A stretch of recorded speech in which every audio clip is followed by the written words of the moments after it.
Social media ക്രിയേറ്റീവായി ഉപയോഗിക്കാൻ കഴിയുന്ന ഒരാളുടെ കിട്ടിയാൽ നല്ലൊരായുധവും അവിടുന്ന് കിട്ടിയത് കുറച്ച് കുറഞ്ഞു പോയെന്ന് ഓർത്ത് ഒട്ടും വിഷമിക്കണ്ട, ബാക്കി ഇവിടുന്ന് വാങ്ങാം.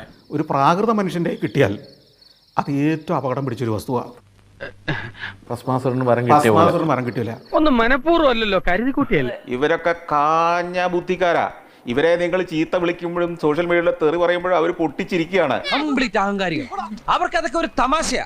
ജീവിതത്തിലെ ഏറ്റവും വലിയ ഹാപ്പിനെസ് മണിയാണ് എന്ന് തിരിച്ചറിയുന്നിടത്താണ് ഈ വണ്ടന്മാരെ പറ്റിച്ച് ഞാൻ എന്തേരം ഉണ്ടാക്കിയെന്നാണ് അവർ പറയുന്നത്. നാണം കെട്ടും പണം നേടുകിൽ നാണക്കേടാ പണം മാറ്റിടും എന്നൊക്കെ പാടിയത് വെറുതെ അല്ല, അതൊരു വലിയ സത്യമാണ്. എല്ലാ ഗോഷ്ഠിയും കാണിക്കാനുള്ള ഒരു സാധനമായിട്ട് സോഷ്യൽ മീഡിയ മാറ്റും.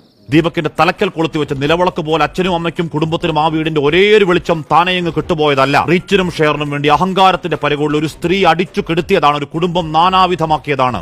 പക്ഷെ ഇപ്പൊ എനിക്ക് തോന്നുന്നത് മണി നമ്മളെ കയ്യിലുണ്ടെങ്കിലുണ്ടല്ലോ ലോങ് ലാസ്റ്റിംഗ് ആയിട്ടുള്ള ഹാപ്പിനെസ് നമ്മളെ കൂടെ ഉണ്ട്. നീ ഒരു പെണ്ണാണോടി പുണ്ടച്ചി മോളെ. എന്താണ്, ഒരു പക്വതയെത്താത്ത സമൂഹമാണെങ്കിൽ സാമൂഹ്യ മാധ്യമം വലിയ പ്രതിസന്ധികൾ സൃഷ്ടിക്കാം. അതാണ് ലോകം. നമ്മൾ മനസ്സിൽ പോലും കരുതാത്ത ചില ശവങ്ങളായിരിക്കും ചിലപ്പോൾ നമ്മുടെ ശത്രുക്കൾ, അല്ലേ സാറേ?